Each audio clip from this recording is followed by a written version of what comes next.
The door slammed open with a crack that cut through the roar of laughter and clinking glasses. Every head in the rusty wheel bar turned. At first, nobody moved, just a frozen second where time seemed to stop. Then a small voice, trembling but sharp with fear, broke through the haze of cigarette smoke. "Please, help me." A little girl, maybe 7, maybe 8, stood in the doorway. Her sneakers were muddy, her hair tangled, and a bright pink backpack hung off one shoulder. The room went silent. Even the jukebox stuttered and died mid-song. Michael, the bartender, a heavy-set man with a beard gone gray too soon, was the first to move. He set down his rag and stepped forward. Hey, it's okay, sweetheart. What's wrong?" The girl's eyes darted to the door behind her, like she expected someone, or something, to follow. "Please, they're coming." "Who's coming?" Michael asked softly. She didn't answer, just clutched that pink backpack tighter, as if her life depended on it. Outside, thunder rolled low over the mountains, and a cold wind slipped in through the open door. One of the bikers, Robert, a tall man with tattoos crawling up his arms, stood from his stool. His boots thudded across the wooden floor. "Kid, you lost? Where are your parents?" The girl shook her head, tears streaking her dusty cheeks. "No, they can't find me. Please don't let them find me." Robert looked at Michael. Michael looked at the others. Every man in that room had seen things, fights, crashes, broken bones, but none of that felt as heavy as this moment. The girl's voice dropped to a whisper. "They hurt my mom." A hush. You could hear the rain start tapping on the tin roof. Michael crouched down so he could look her in the eyes. "Okay, sweetheart, you're safe here. Nobody's gonna hurt you." But as he said it, he noticed something strange. The backpack, it was humming. At first, he thought it was his imagination. But no, there was a faint vibrating sound. A metallic were coming from inside the pink fabric. The girl stepped back, clutching it tighter. "Don't open it," she whispered. The men exchanged looks. "What's in the bag, honey?" Michael asked gently. She shook her head again, lips trembling. "You don't want to see." A flash of lightning lit the room. For a split second, everyone's faces glowed white. Fear, confusion, disbelief. Then the lights went out. Darkness swallowed the bar whole. The girl screamed. A chair crashed somewhere in the dark, followed by the sound of glass shattering and a low, mechanical beep from inside the backpack. And just when the silence returned, thick and suffocating, a single red light blinked from the floor. Beep, beep, beep. Michael's voice was barely a whisper. "What the hell is that? If you were in that bar, would you open the backpack, or run?" The red light blinked again. Beep, beep, beep. Everyone froze. For a second, nobody even breathed. The darkness inside the rusty wheel felt thick, like it had a pulse of its own. Rain hammered harder against the windows, and thunder cracked so close it shook the floorboards. Michael's voice came out low, steady. "Robert, get the lights." Robert fumbled for his phone, the screen's glow cutting a pale line across his weathered face. "Power's out everywhere," he muttered. "Storms knocked it all down." The little girl, Sophia, they'd soon learn her name, was sobbing now, her tiny frame shaking with every sound. Michael knelt beside her again, his big hands open, calm. Hey, you're safe here, okay? We just need to know what that thing is." Sophia shook her head so hard her ponytail whipped across her face. "They said if anyone tried to open it," she swallowed, "it'll explode." Every muscle in Robert's body went tight. "Explode?" he repeated. Silence. Then the faintest metallic click came from the backpack. Everyone flinched. Michael's heart was pounding so hard he could hear it echo in his ears. He leaned closer, whispering, "Who said that? Sophia? Who told you that?" She looked up at him, eyes wide and glassy. "The bad men. They took my mom. They made me run with it. They said, if I didn't, they'd hurt her." Outside, a motorcycle engine revved. Close. Too close. Robert's eyes snapped to the door. We're not alone.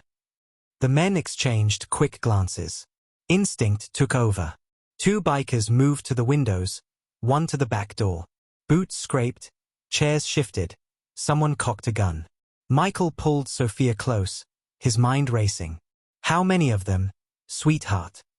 She wiped her nose with her sleeve. 3, maybe 4. They had masks. Rainwater dripped through the cracks in the roof, tiny cold splashes on Michael's arms. He whispered to himself, "Damn it." Robert pointed toward the hallway. "There's a storage room in the back. Reinforced door. We get the kid in there. Now." Sophia clutched his hand, small, trembling, but trusting. As they moved toward the back, headlights flashed through the front windows. A van pulled up outside. Engines cut. Doors slammed. Voices, low, rough, and close. Robert mouthed a single word, "Move." Michael turned the corner with Sophia just as the front door creaked open again. Heavy boots stepped inside. The sound of rain and thunder was suddenly drowned out by something worse. Silence. That kind of silence that comes before violence. A man's voice, smooth and cold, echoed through the bar. "She's here. I can smell the fear." Sophia buried her face in Michael's jacket, shaking. He held her tighter, heart hammering. Robert raised his gun, breathing through his teeth. "You picked the wrong bar, buddy." The stranger laughed softly. "Oh, I don't think so. You've got something that belongs to us." The red light blinked again from the floor. Beep, beep, beep. Then, it stopped. And in that breathless second, that quiet before something terrible, Sophia whispered, "It's not just a bomb." Robert frowned. "Then what the hell is it?" Sophia looked up, eyes glistening. "It's alive." If you were in Michael's place, holding that terrified little girl while danger closed in, what would you do next? The word hung in the air like a curse. Alive. Robert's hand froze on the gun. Michael stared at Sophia, unsure if he'd heard her right. "What do you mean, it's alive?" Sophia's lower lip trembled. "It talks to me sometimes. Inside my head." Before Michael could respond, a sharp crash echoed from the front of the bar, glass shattering, a table overturned. The men outside were coming in fast. Robert hissed, "Move! Now!" He grabbed the girl's backpack, careful not to jostle it too much, and they slipped down the narrow hallway toward the storage room. The bar was old, wood creaked under their boots, walls groaned with the storm's wind. Sophia's small fingers dug into Michael's sleeve. "Please don't let them take it. It'll be angry." "It?" he whispered. "What is it, Sophia?" She didn't answer, just shook her head, eyes fixed on the blinking red light. They reached the storage room. Robert kicked open the door and ushered them inside. The space was cramped, shelves of liquor boxes, a single hanging bulb swaying overhead. The storm's rumble sounded farther now, muffled behind thick walls. Michael pulled Sophia close. "Okay, sweetheart, listen to me. You're safe here, but you gotta tell us what's going on." Her voice was barely a whisper. "My mom, she works for bad men. She didn't want to, but they made her. She built something for them. A machine. They said it could think." Robert frowned. "Think?" Sophia nodded, clutching the backpack tighter. "She hid it in here. In this bag. Told me to run. Said never to let them find it. It talks to me. Says it wants to go home." Robert swore under his breath. "Jesus, this is way over our heads." Michael stared at the bag, his throat dry. A thinking machine. Inside a pink backpack. "This is no ordinary tech," he murmured. Before he could say more, the lights flickered once, then went out completely. The bulb swayed, then shattered. Darkness swallowed them. Sophia gasped. "It's waking up." The backpack began to hum again, louder this time. A faint glow leaked through the zipper, soft white light pulsing like a heartbeat. Robert stepped back, gun aimed. "I don't like this, Mike." Michael raised a hand. "Don't shoot. We don't even know what it is." The hum deepened into a low, melodic vibration, almost like a voice humming a lullaby. Sophia whispered, "It likes you. It says you're kind." Robert gave her a look. "Kid, that's creepy as hell." Then the glow flared, filling the room. The zipper slid open on its own. Inside wasn't what anyone expected. No wires. No timer. Just a smooth silver sphere, the size of a grapefruit, covered in tiny moving lines, like veins of light crawling across its surface. It pulsed once, twice, then a voice, soft but mechanical, echoed in their heads. "Sophia. Safe." Robert stumbled back. "You heard that too, right? Tell me you heard that." Michael's chest tightened. He could feel it, not just hear it, inside his mind. Calm, cold, a strange intelligence. Sophia smiled through her tears. "It's been waiting for me." Then, from outside the storage room, heavy boots. Voices shouting. The men had found them. Robert cursed. "They are at the door." The handle rattled. Sophia looked at the sphere. "Can you help us?" she whispered. The lights on the sphere brightened, shifting to a deep, glowing blue. "Protect," it said. A sudden burst of energy filled the air. The shelves trembled, glass bottles exploded, and the door flew open. But instead of men, a blinding blue wave surged outward, knocking everything silent. When the light faded, Michael blinked through the smoke. The men were gone. The walls were scorched. Sophia stood in the center of it all, the sphere floating quietly beside her. She looked up at Michael. "It didn't mean to hurt them. It just wants to go home." "Would you trust something like that, a machine that can think and protect, but also destroy, or would you be afraid of it?" The smell of smoke hung in the air. Ash drifted down like black snow. Michael coughed and waved a hand through the haze. The bar's back room was wrecked, bottles shattered, shelves splintered, and the walls scorched with strange blue streaks that still shimmered faintly, like lightning frozen in place. Robert groaned from where he'd hit the floor. What the hell just happened? Sophia didn't answer.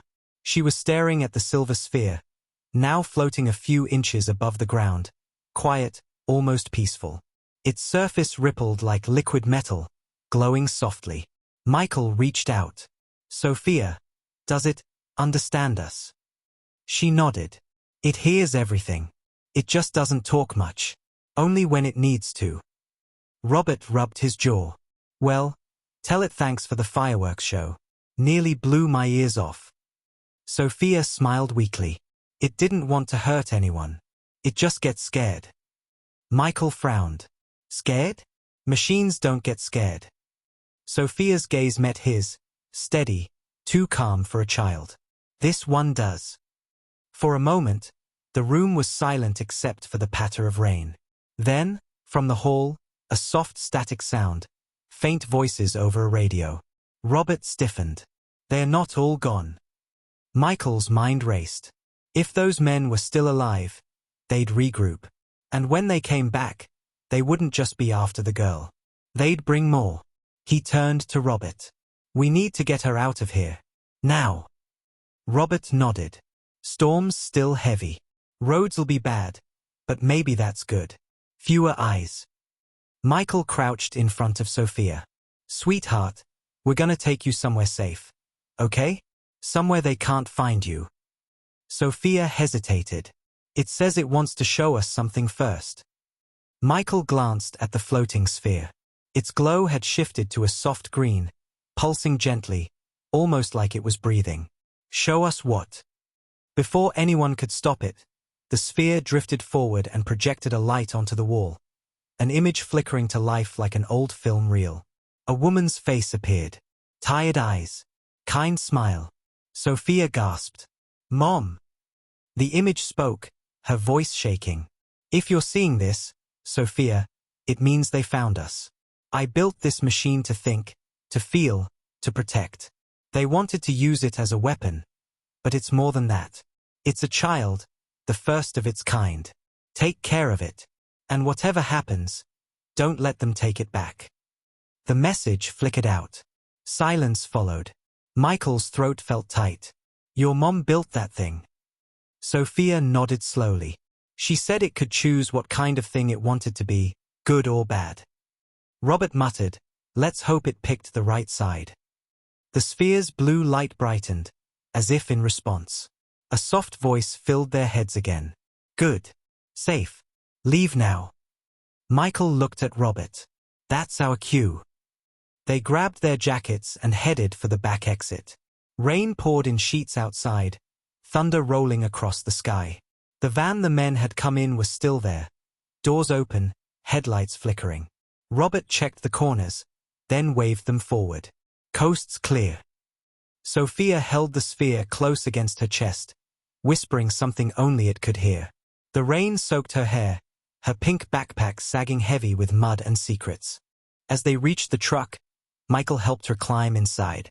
He turned the key, engine sputtered, then roared to life. They sped off down the wet, empty road, the bar shrinking behind them until it disappeared into the storm. For a few minutes, the only sound was the rain. Then Sophia spoke softly, almost to herself. "It's changing." Michael glanced at her. "What do you mean?" She held up the sphere. Its glow had turned a deep gold now, warm and pulsing. "It says, it's learning from us." Robert exhaled through his nose. "Let's just hope it learns fast, 'cause I've got a feeling we're being followed." Michael looked in the rearview mirror. Through the curtain of rain, a pair of headlights appeared. Steady, closing in. He gripped the wheel tighter. "Hold on." Sophia's voice was barely a whisper. "It says, they'll never stop. If you discovered something that could think and feel, something powerful enough to save or destroy, would you protect it? Or destroy it before someone else could use it?" Rain slashed across the windshield like knives of silver. Michael gripped the steering wheel, jaw tight, eyes locked on the road twisting through the mountain pass. Every turn was slick, the headlights behind them growing brighter, closer. Robert's voice cut through the storm. "They're gaining on us." "I see them," Michael snapped. "Just hold on." Sophia sat in the back seat, clutching the silver sphere against her chest. Its golden light glowed through her soaked fingers, faintly illuminating her face. Pale, scared, determined. "They won't stop," she whispered. "It told me. They'll never stop until they get it back." Robert turned in his seat. "Then tell your metal friend to do something about it." Sophia looked down at the sphere. "Can you help us?" she asked softly. The sphere's surface rippled, light pulsing faster. "Yes, trust me." Suddenly, the car's radio came to life. Static at first, then a distorted voice. "Surrender the unit. No one has to die." Robert cursed. "They've tapped the frequency." Michael's heart pounded. "We're not giving them anything." The headlights behind them swerved, then a shot rang out.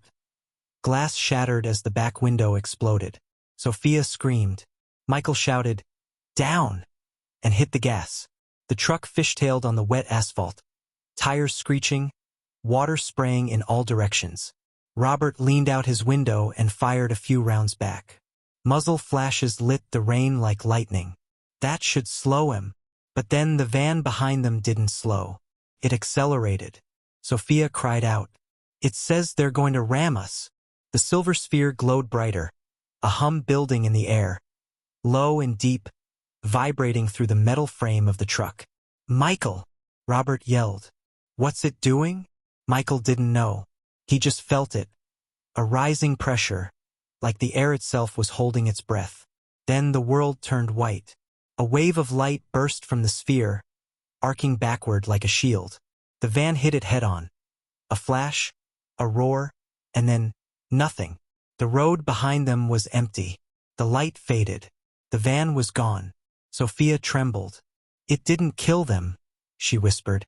"It just moved them away." Michael looked at her in the rearview mirror, rain streaking across the glass. "Moved them where?" Sophia's eyes filled with tears. "It doesn't know." For a long moment, the only sound was the engine and the rain. The storm was starting to ease now, the thunder drifting farther away. Robert lowered his gun, exhaling. "I don't know what that thing is, but it's no bomb." Michael nodded slowly. "No, it's something else." The sphere's light softened again, its glow fading to a calm, pale blue. "Home," it whispered.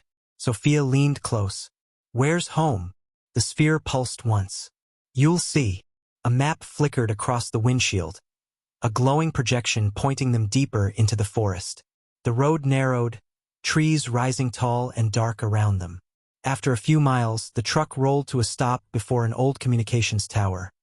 Rusted, half-collapsed, lights dead for years. Sophia stepped out, rain dripping from her hair. The sphere floated from her hands, humming softly. It rose higher and higher until it reached the top of the tower. Then light, blinding, beautiful light. It wasn't violent this time. It was gentle, warm, like the first light of morning after a storm. When it faded, the sphere was gone. Sophia stood staring at the empty sky, tears mixing with rain. It said thank you. Michael rested a hand on her shoulder. "You did good, kid." Robert looked up at the tower, shaking his head. "Think we'll ever see it again?" Michael gave a tired smile. "If it's really alive, maybe someday." The wind whispered through the trees, carrying the faint echo of that humming lullaby, the one Sophia had heard since the beginning. And for the first time in what felt like forever, the night was quiet. But tell me, if something artificial could feel love, fear, or hope, would it still be a machine? Or would it be something more?